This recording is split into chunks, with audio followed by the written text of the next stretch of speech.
The town of Nevershade didn't exist on any map Sarah Lambert could find. Not on paper, not on GPS, not even in the dusty atlases her father used to hoard in the study. The name sounded made up, like something from a ghost story. And yet, here she was, following an unmarked forest road that grew darker with each turn, chasing a letter she should have thrown away. It had arrived 3 weeks ago, with no stamp and no return address. Just her name written in a hand she hadn't seen in decades. Sarah. I know what they told you. But I am alive. Come to the Lambert house. I will explain everything. Mother. Her mother had been dead for 23 years. Sarah was 8 when it happened. The official report called it an accident. Gas leak. Explosion. Nothing left to bury but ash and bone fragments. At least, that's what the police said. But Sarah remembered that night. Not clearly, more like fragments stitched together by fear and dreams. A scream. A bright light. Something crawling across the ceiling.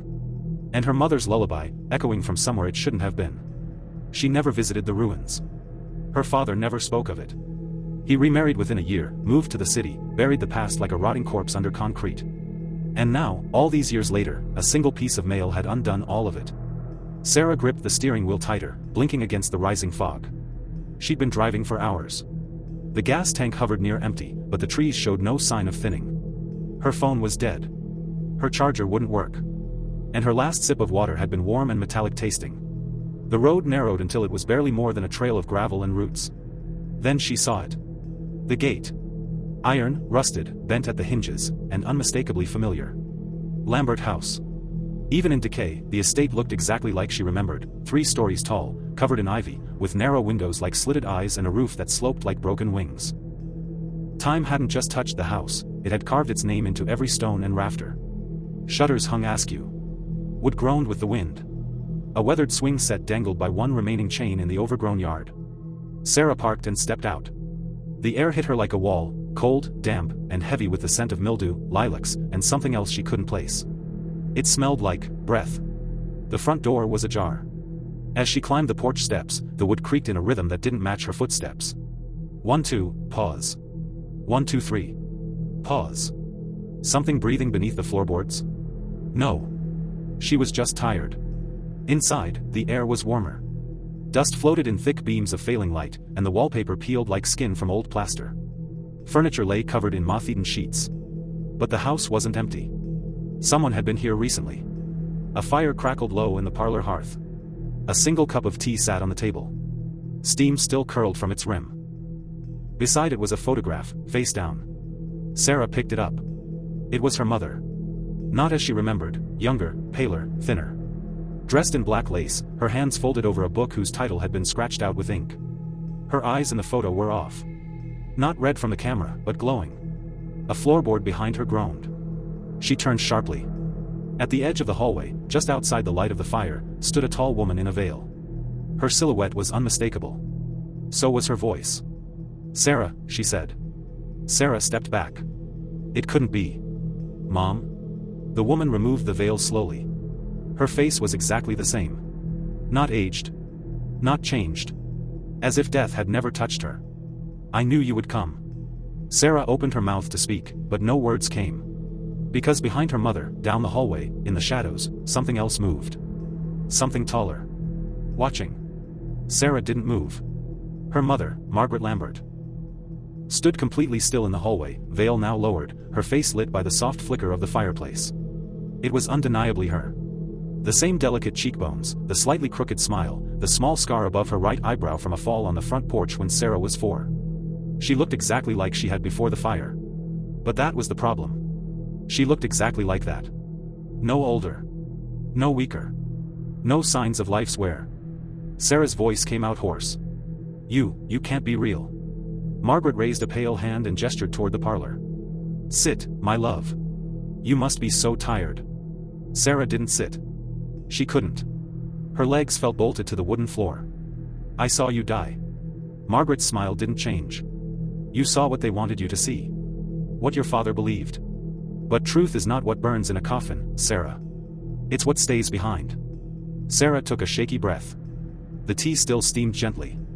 The photograph trembled in her hand. "If you didn't die, why didn't you come for me?" The room seemed to darken slightly, as if the light from the fire recoiled from the question. Margaret didn't blink. Because I was no longer allowed to leave, she said. Sarah's chest tightened. Who wouldn't allow you, she asked, though she already feared the answer. Margaret tilted her head. You heard her last night, didn't you? The humming beneath the floor? The whisper through the walls? A cold wave crawled up Sarah's spine. Margaret stepped closer. She chose me, and in time, she will choose you. The pale mother watches over this house. She has since long before we came to Nevershade. Sarah backed into the doorframe. What the hell are you talking about? Her voice was sharper now, shaking. You've been missing for over 2 decades. Everyone thought you were gone, Margaret finished. Yes. But I've been here. With her. Beneath the roots. Beneath the... You don't have to understand yet, Margaret said, her voice now tender, motherly again. Just stay the night. That's all I ask. 1 night in the house. Then you can go, if you still wish. Sarah swallowed. No tricks? Margaret smiled wider. No tricks, sweetheart. Just sleep. The word carried weight, too much weight. Sarah felt her eyelids twitch involuntarily. Her chest grew heavy, her balance off. Wait, what did you? But her legs gave out. The floor rushed up to meet her. Darkness swallowed her whole. She woke in her old bedroom. Everything was exactly how she left it as a child. The faded lavender walls. The bookshelf filled with animal encyclopedias. The glass music box her mother gave her on her 7th birthday. Even the stuffed rabbit with one eye was still there, sitting crookedly on the pillow beside her. Had it all been a dream? Sarah sat up and realized her shoes were still on. She hadn't changed. She hadn't undressed. The tea, had it been drugged? She rose and crossed to the window. Pulled the curtain aside. The trees outside were too tall. Their branches curled toward the house like claws. The sky was deep gray, darker than dusk, and the sun was gone. Not set, simply, absent.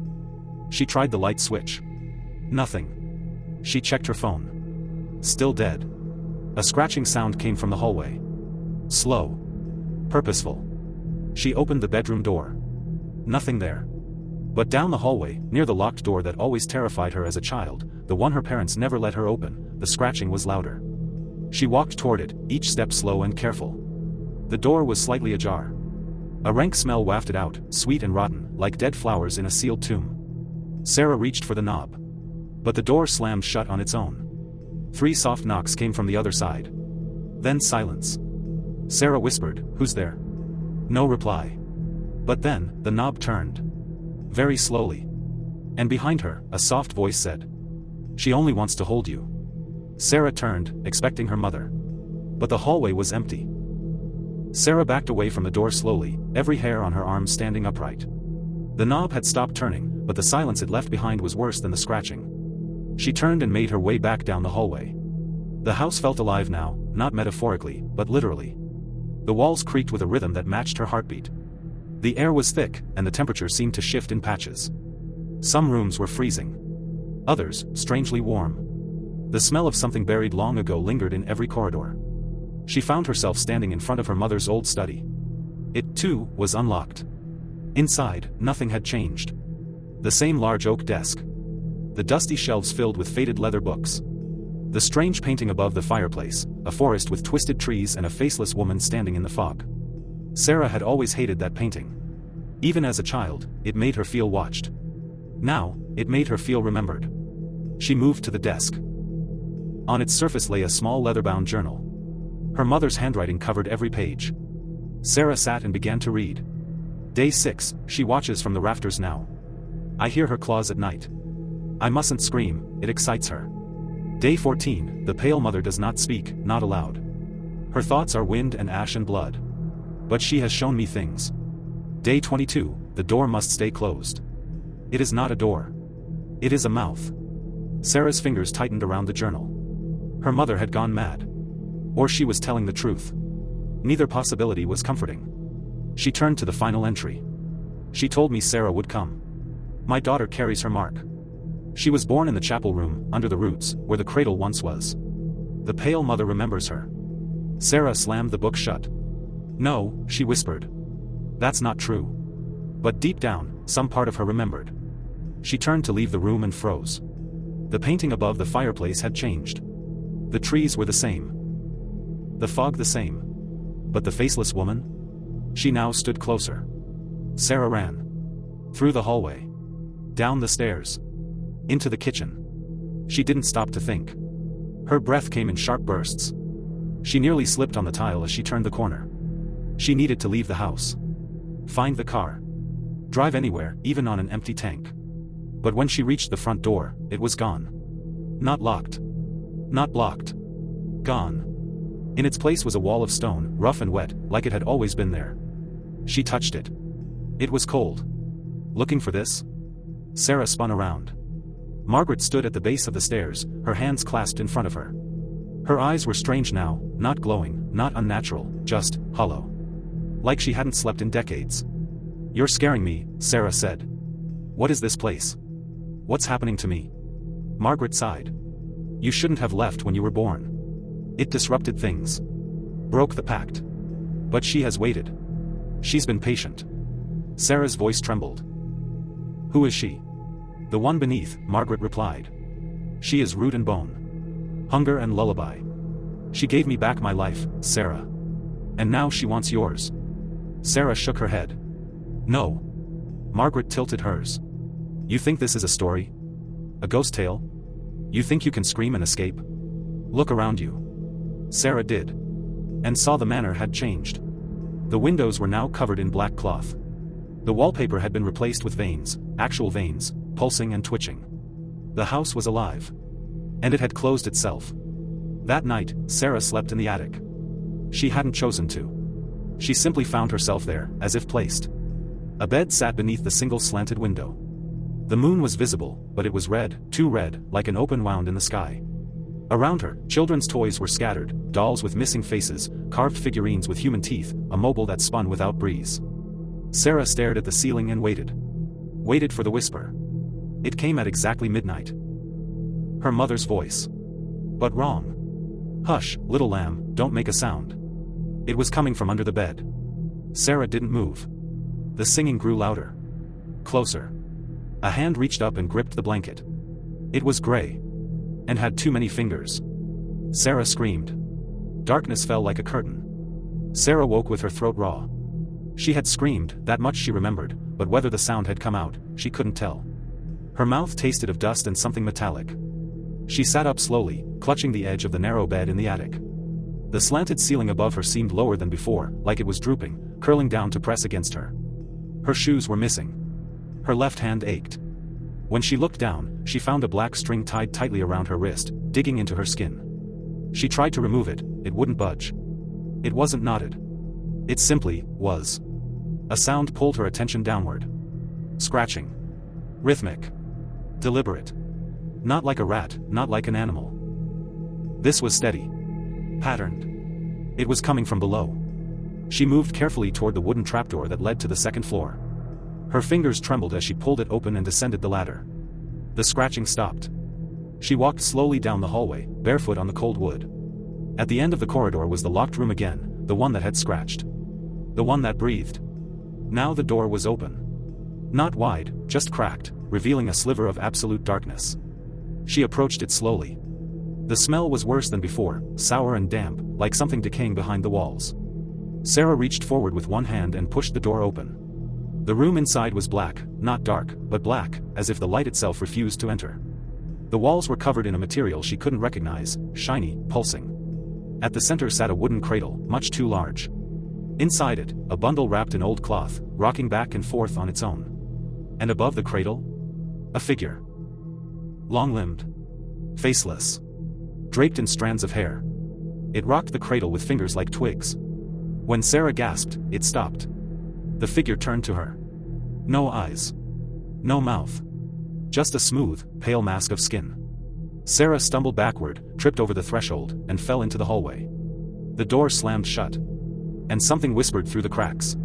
Mine. She found her mother in the dining room. Margaret sat at the table, sipping tea that looked black as ink. You went in the nursery, she said without looking up. Sarah's voice cracked. What is that thing? Margaret smiled faintly. She is not a thing. She is the one who gave me life again. And she has waited for you. Sarah shook her head. No. I'm leaving. I don't care if I have to break a wall. Margaret looked at her then, and for the first time, she looked old. Her eyes sagged in their sockets, her skin was blotched. There is no leaving, Sarah. There never was. You were born here. Do you remember the chapel? Sarah paused. A memory flashed, stone walls, candlelight, blood on a white sheet. A scream, her scream. You were born beneath this house. In the chapel below. Your first breath belonged to her. Sarah backed away. You're insane. But her mother rose. When I died, she kept my soul. Fed it. Woke it. And now she has called you home. Margaret reached out. And for a moment, Sarah saw her hand for what it truly was, not skin and bone, but bark and root, the fingers moving like vines. She turned and ran. Sarah tried the front door again. Still gone. Still gone. She found a window on the second floor that hadn't been sealed and shattered it with a chair. Outside was not the yard. Not the forest. Just darkness. Endless black, with things moving in it. Shapes. Faces. Hands pressing against the glass from the other side. She dropped the chair. The shards bled. Not red. But white. Milk. She retreated to her childhood bedroom and locked the door behind her. She couldn't trust anything. Not the house. Not her own memories. Not even her body. Her arms itched now. Badly. She rolled up her sleeves and found small, white lumps beneath her skin, like teeth. Growing. Erupting from the flesh. She bit down a scream. Then, a knock at the door. Margaret. Her voice was soft, almost kind. Come out, Sarah. She's ready to feed. Sarah said nothing. But the door began to creak inward.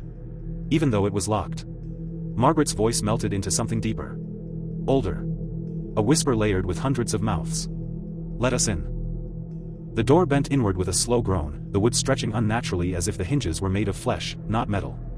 Sarah backed into the far corner of the room, her fists clenched, her breath sharp and fast. Her mind screamed to run, but run where? Every exit had closed. Every room was haunted. She had only one choice left. Down. The cellar. There was a door in the kitchen. Always locked when she was young. Always warned against. She bolted from the room before the door behind her could collapse, sprinted down the hall, past the parlor, ignoring the whispers crawling along the wallpaper, and into the kitchen. The door was open. A black staircase spiraled down. She grabbed a lantern from the counter and lit it with shaking hands. Then she descended. The air below was thick, syrupy. With each step, her legs grew heavier. The flame flickered even though there was no wind. The walls here were not stone but root, massive, pulsing tree roots that beat like veins. She realized then. The house wasn't built on a foundation. It was growing from something. No, someone. At the bottom of the stairs was a large, circular room. Stone walls. An altar at its center. And the cradle. She'd seen it before, in dreams, in that impossible room, but this was different. It was real now. The cloth inside was soaked in dark liquid. Teeth littered the floor around it. There were names carved into the altar. Dozens of them. All female. Her mother's was near the top, Margaret Avery Lambert. And beneath it, her own. Sarah Elaine Lambert. Freshly etched. No, she whispered. No, I didn't ask for this. I didn't agree to anything. A rustling echoed behind her. Margaret stood at the base of the stairs, her arms open. Her body was no longer fully human. Her legs had become twisted roots. Her hair had thinned into long, wiry threads that moved on their own. She was smiling. You don't have to fight it, Sarah, she said. We all belong to something greater. She doesn't want to hurt you. She wants to make you eternal. Sarah raised the lantern. Get away from me. But the light didn't frighten Margaret. She stepped closer. She's in you already. That string on your wrist? It's her tether. She's claimed you. Why do you think the house let you in so easily? Sarah looked down. The black thread had now wrapped itself around her entire forearm. Pulsing. She screamed and pulled at it, but it didn't budge. You were born here, Margaret said again, gently. In this very room. She cradled you. She sang to you. I offered you to her before your first breath. But your father took you and fled. That's why she took him. That's why the world forgot this place. She was waiting. Growing. Feeding. Sarah backed toward the altar. I'm not yours. I'm not hers. Margaret's face twisted with something ancient, hunger, rage, sadness. You were never not hers. A new sound rose from the walls. Breathing. Hundreds of mouths, hidden in the root flesh, inhaling together. The cradle creaked. Sarah turned, and saw something rising from it. The pale mother. She had no true shape. Just length. Height. Her limbs were jointless, her form more shadow than body. Her face was a curtain of skin, smooth and pale, with a single slit opening vertically across the center. From that slit, a voice emerged. Return. Sarah screamed and ran. Not up, but through. There was a tunnel behind the altar, hidden beneath loose stones. She ducked into it, lantern high, crawling as fast as she could. The walls moaned. Roots grabbed at her ankles, tried to pull her back. But she moved faster. She didn't know where she was going. Only that forward was better than back. The tunnel opened into a second chamber. Here, the roots were blackened. Burnt. And on the walls were symbols, drawn in ash, carved in bone. She recognized one. The pendant her father used to wear. A sigil of protection. He had been here.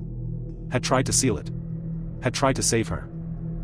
In the center of the chamber was a pile of dolls. Broken. Burned. Each with a name tag. She saw hers again. Her fingers closed around a sharp piece of bone. And something in her remembered. She could fight this. Sarah stood in the chamber of symbols, her breath ragged, her hands slick with sweat and dirt. In her palm, the shard of bone still trembled. It didn't feel dead, it felt warm, like a match held too long. The sigils around her glowed faintly, pulsing in time with her heartbeat. The pale mother was coming. She could feel it. Through the roots. Through her bones. Through the thread now wrapped all the way up her arm, crossing her collarbone, curling up her neck like a vine of black silk. A voice echoed from behind the walls. Name yourself. Sarah gritted her teeth. I'm no one's. I belong to myself. Lie. The tunnel behind her collapsed. No more escape. Only forward. At the far end of the chamber stood a door, unlike the others in the house. Not made of wood or stone, but of bone and tongue and skin, stitched together in a spiral. It pulsed, breathing. Waiting. Sarah stepped closer. The bone in her hand began to vibrate, softly at first, then harder.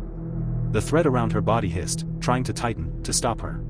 But she raised the bone shard and sliced through it. The pain was instant, red-hot lightning across her skin, but the thread severed, smoking. And the door opened. Inside, there was no floor. Just a vast cavern of roots, descending forever. And in its center, the pale mother. Not crawling this time. Rising. She was tall now, impossibly so, her arms endless, her limbs draped in the corpses of deer, birds, and children's toys. Her skin writhed. Her face remained faceless. But her voice was everywhere. You were my first gift. I shaped your cries. Fed on your silence. Sarah held the bone shard tightly. You lied to her. I gave her hope. She gave me blood.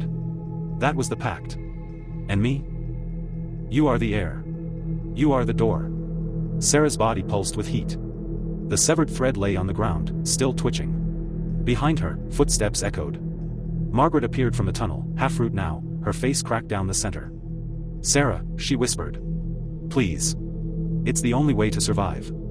Let her in. Sarah stared at her mother, broken and bound, not quite human, not quite gone. Surviving isn't the same as living. And with that, she plunged the bone shard into the altar of roots. The effect was immediate. The chamber screamed. The pale mother shrieked, a sound like children crying backwards. The roots recoiled. The symbols on the walls burst into white fire. Margaret clutched her head, shrieking as her form began to collapse. No. She chose you. But Sarah didn't stop. She grabbed the burning sigil from the wall, her father's mark, and pressed it to her chest. The roots reached for her. The pale mother rose higher. But Sarah spoke the words she didn't know she knew. I return your hunger. I return your name. I unmake your cradle. Light exploded from her body. The pale mother shattered into wind and ash. The chamber walls collapsed inward. Sarah awoke in the woods. Just outside Nevershade. The sun was rising. The birds were singing. Her hands were clean. The thread was gone. She was alone. The manor? Gone. Nothing left but scorched earth and a blackened circle of roots. She stumbled to her car. It started on the first try. She drove. Didn't look back. Weeks passed. The nightmares faded, mostly. The sigil remained faintly burned into her chest, invisible to others, but she saw it when she stood in the mirror just right. She never returned to the house. Never found her mother's body. But some nights, when the wind is just right, she hears humming through her walls. A lullaby. Her mother's. And sometimes, when she sleeps too deeply, she dreams of the cradle. Waiting. Rocking. Empty.